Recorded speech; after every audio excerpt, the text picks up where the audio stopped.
मनीष कश्यप अब आएंगे रिपोर्टिंग करने तो एक ही बात चिल्लाएंगे, बचाओ बचाओ बचाओ। क्योंकि भारतीय जनता पार्टी का मनीष कश्यप चड्डी छाप पत्रकार को देखा ही आपने, 180 दिन में सरकार गिरा रहा है। तो अब जब पत्रकार सभी सरकार गिराने की बात कर रहे हो तो समझ सकते हैं कि देश में क्या चल रहा है। और वो पत्रकार है या किसी पार्टी का एजेंट है। एक प्रधानमंत्री को शोभा देता है कब्रिस्तान और शमशान घाट के ऊपर चुनाव लड़ने का। जिसके यहाँ झिंगा नहीं मिल रहा है उसके यहाँ ईडी और सीबीआई जा रहा है। तेजस्वी यादव एक शेर का बेटा है, शेर का। अरे भाई, सीबीआई और ईडी सीधा कहे ना कि हम भारत सरकार के गुलाम हैं और गुलाम वही करता है जो उसका आका कहता है। देखिए, कुछ हुआ हो या ना हुआ हो, लेकिन एक चीज तो जरूर हुआ है मोदी और शाह के आने से कि चोर मचाए शोर। ये इतना शोर मचाते हैं कि फलाना चोर है, फलाना चोर है, फलाना चोर है, लेकिन असली तो डकैत ये खुद हैं। कौन? अरे नरेंद्र मोदी और अमित शाह। इससे भी बड़ा कोई डाकू है भारत के लिए? इससे भी बड़ा कोई भारत का लुटेरा है? इससे भी बड़ा कोई भारत में आतंकवादी है? एक मुख्यमंत्री और एक प्रधानमंत्री के लिए इस तरह का भाषा उपयोग करना क्या उचित लग रहा है आपको? क्या एक प्रधानमंत्री और गृह मंत्री का यही काम बच गया है कि सरकार गिराने का, एमएलए खरीदने का, एमपी खरीदने का, आतंकवादी हमला कराने का, महंगाई बढ़ाने का, यही काम के लिए उसको चुना गया है क्या? हिंदू मुसलमान करने का? क्या एक प्रधानमंत्री को शोभा देता है कि कपड़ा देख के पहचान लेने का? क्या एक प्रधानमंत्री को शोभा देता है कब्रिस्तान और शमशान घाट के ऊपर चुनाव लड़ने का? ये प्रधानमंत्री कर सकता है? ये प्रधानमंत्री नहीं कर सकता है, ये कोई उठाई गिरा कर सकता है। तो जिस तरह से ईडी और सीबीआई का छापामारी लगातार तेजस्वी यादव के आवास पे हो रही है, इस पे क्या कहना है आपका? अरे भाई, ईडी का छापामारी सिर्फ सरकार गिराने के लिए किया जा रहा है। किसी तरीके से सरकार पे दबाव बने, एमएलए घबराए, उसके विधायक घबराए, उसके मंत्री घबराए, घबरा के इधर उधर भागे, बस इसी में सरकार गिरा दे। और वो एक चमचा भारतीय जनता पार्टी का मनीष कश्यप चड्डी छाप पत्रकार को देखा ही आपने, 180 दिन में सरकार गिरा रहा है। तो अब जब पत्रकार सभी सरकार गिराने की बात कर रहे हो तो समझ सकते हैं कि देश में क्या चल रहा है। और वो पत्रकार है या किसी पार्टी का एजेंट है या किसी संगठन का एजेंट है या किसी संगठन का एक आतंकवादी है। आतंकवादी है इसलिए दो राज्यों के पब्लिक को, दो राज्य के लोगों को लड़ाने की प्लानिंग उसने रचा था। वो आतंकवादी है और उसके ऊपर राजद्रोह का मुकदमा चलना चाहिए। मैं बार बार ही बोल रहा हूँ सर, और भी पत्रकार ने इस मुद्दे को, तमिलनाडु मुद्दों को उठाया, चाहे वो सोशल मीडिया हो, चाहे वो प्रिंट मीडिया हो, लेकिन उन लोगों पे एफआईआर नहीं हुआ, बल्कि 4-5 लोगों पे ही एफआईआर हुआ। तो क्या लगता नहीं है कहीं ना कहीं सरकार भी जो है सो इस तरह की दो पक्ष की बातें कर रही है? देखिए, सरकार, बहुत सारी एजेंसी हैं जो केंद्र से चल रही है, तो उनके खिलाफ तो डायरेक्ट सरकार की हिम्मत नहीं है काम करने का, क्योंकि कुछ भी हैं तो मेन सीट पे बैठे हुए हैं।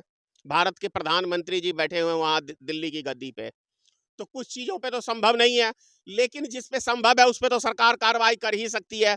अब ये भी पता चलता है मीडिया के माध्यम से कि मनीष कश्यप के सर पे बहुत पहुंची हुई आदमियों का हाथ है, आरएसएस का हाथ है, विश्व हिंदू परिषद का हाथ है, बजरंग दल का हाथ है, मतलब तमाम जो भाजपा के बड़े बड़े लीडर हैं उसका हाथ है। तो मतलब एक मोहरे के रूप में मनीष कश्यप को इस्तेमाल किया। अब वो चूहा बोलता था कि मैं शेर हूं, बिहार का, वो पता नहीं कौन सा, सन ऑफ बिहार हूं।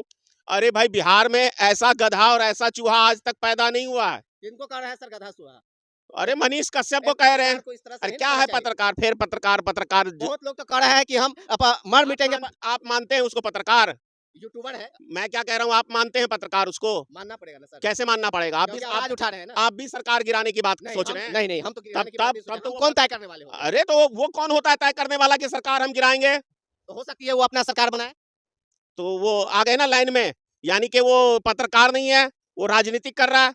अच्छा, अगर 2025 में सरकार मनीष कश्यप गिरा देंगे तो फिर बिहार के मुख्यमंत्री के गद्दी पे कौन बैठेंगे? बिहार के तेजस्वी यादव। वो तो कह रहे हैं कि 180 दिन में सरकार गिरा देंगे। जब गिरा देगा तब बात करना इसके ऊपर। कुत्ते ऐसे ही हजार भौंकते हैं, तो कुत्ते के अगर भौंकने से सरकार गिरने लगी तब तो भाई सब सरकार घबरा जाएगी। और तेजस्वी यादव एक शेर का बेटा है, शेर का। अच्छा। और शेर कभी सुना है कि चूहा पैदा करता है? नहीं। तो बस। लेकिन सर, यहाँ एक और सवाल, हम आते हैं छापामारी पे। जिस तरह से तेजस्वी यादव की पत्नी अभी लास्ट मंथ डिलीवरी चल रही है और उसके घर पे लगातार छापामारी करके हरासमेंट किया जा रहा है, हॉस्पिटल भी वो गई थी, इस पे क्या कहना है? क्या इस तरह से? अरे भाई, सीबीआई और ईडी सीधा कहे ना कि हम भारत सरकार के गुलाम हैं और गुलाम वही करता है जो उसका आका कहता है। तो ईडी और सीबीआई, निर्वाचन आयोग, ऐसी तमाम बड़ी संस्थाएं जो कहता है स्वयं मतलब अपने उस पे स्वतंत्र संस्था है, तो ये सब कहने की बातें रह गई हैं। क्या ईडी और सीबीआई को नहीं नजर आया कि 3000 किलो कोकीन अडानी के शिप पे पकड़ाया, उसके यहां जाने का ईडी सीबीआई का काम नहीं था? एक बार ही नहीं, 3-3 बार पकड़ाया है उसके शिप के ऊपर। दूसरी बात, इतना बड़ा अडानी ने कांड किया है पूरी दुनिया के अंदर, क्या ईडी और सीबीआई उसके यहां जाके पूछताछ करने का उसका काम नहीं था? आप अभी 8 करोड़ रुपया एक बीजेपी के विधायक के बेटे के यहां कर्नाटक में पकड़ा है, क्या वहां ईडी और सीबीआई का काम नहीं था? जिसके यहां झींगा झांट नहीं मिल रहा है, उसके यहां ईडी और सीबीआई जा रहा है, तो गुलाम हुआ ना नरेंद्र मोदी का ईडी और सीबीआई। सर एक सवाल, क्या जिस तरह से बिहार पुलिस ने अफवाह फैलाने की वजह से मनीष कश्यप पर एफआईआर दर्ज कर दिए हैं, क्या लगता है कि वो जेल जाएंगे या फिर उनको आम लोग बचा लेंगे या कुछ लोग बचा लेंगे? अरे वो भगौड़े को जैसे नीरव मोदी को वीजा दिया, निहल चौकसी को वीजा दिया, विजय माल्या को वीजा दिया, तो ये अपने चूहे को विदेश में शिफ्ट करेंगे भारतीय जनता पार्टी की सरकार। किनको? मनीष कश्यप को वो फरार हो जाएगा, इस देश में नजर नहीं आएगा, वो सरकार क्या गिराएगा चूहा। अच्छा, तो सर ये बताएँगे कि आप कह रहे हैं कि सरकार नहीं गिराएँगे और जिस तरह से और लोग और पत्रकार लोग कह रहे हैं कि हम उनके समर्थन में हैं, उन लोगों के जो बारे में क्या? पत्रकार कह रहा है मनीष कश्यप के समर्थन में है, वो सिर्फ आरएसएस का एजेंट पत्रकार है। कोई बिहार का लोग नहीं कह रहा है। जो कह रहा है वो भारतीय जनता पार्टी को फुल्ली सपोर्ट करता है वो पत्रकार, और वो आरएसएस के संगठन से कहीं ना कहीं जुड़ा हुआ व्यक्ति उसको सपोर्ट करता है। आज से 2 रोज पहले पप्पू यादव ने ये कॉन्फ्रेंस करके बताया कि हम एक पत्रकार के साथ हूं और कल फिर वही कॉन्फ्रेंस करके बता रहे हैं कि हम उनके साथ नहीं हूं, बल्कि पत्रकार के साथ हूं, लेकिन मनीष कश्यप के साथ नहीं हूं। और जंग छिड़ गया है क्योंकि वो भाजपा के कुछ ऐसी तरह से बातें उच्चारण किए हैं। इस पे क्या कहना है आपका? पप्पू यादव जी भावना में कभी कभी बह जाते हैं, और मैं भावना में इतनी जल्दी बहता नहीं हूँ। बात के और अफसोस की बात है कि जो 3-3 बार सांसद रह चुके हैं पप्पू यादव जी, विधायक रह चुके हैं, और सांसद में उनका बहुत बढ़िया रिकॉर्ड है, साफ सुथरी छवि रही है। अब ठीक है वो जेल गए किसी, क्योंकि सरकार तो कुछ ऐसा ही है, तो अभी वर्तमान में मिला जुला के उनकी छवि बहुत बढ़िया है। तो इतनी जल्दबाजी में किसी भी फैसले पे पप्पू यादव जी ना जाएं, और सोचे और समझे फिर उसके बाद कोई निर्णय लें। क्या लगता है मनीष कश्यप जी बिहार में आएंगे और पूर्व के तरह जैसे चिल्ला चिल्ला कर रिपोर्टिंग कर रहे थे और जनता के दिल में जगह बना रहे थे, पुनः बना पाएगी? मनीष कश्यप अब आएंगे रिपोर्टिंग करने तो एक ही बात चिल्लाएंगे, बचाओ बचाओ बचाओ, क्योंकि जिस तरीके से घटिया गुमराह किया है बिहार की जनता को और तमिलनाडु के जनता को, रोड पे दौड़ा के मनीष कश्यप को मारेगा, पब्लिक मारेगा, और वो बचाओ बचाओ चिल्लाएगा। कौन?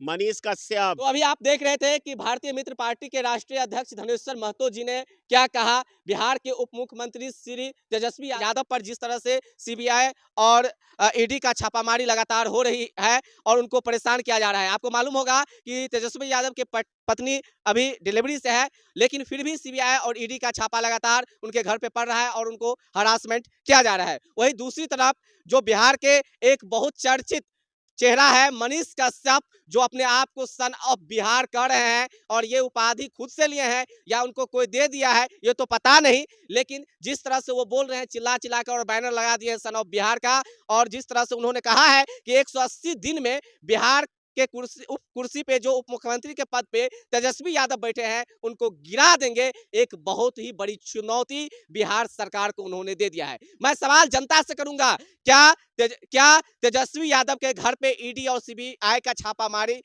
लगातार पड़ना उचित है?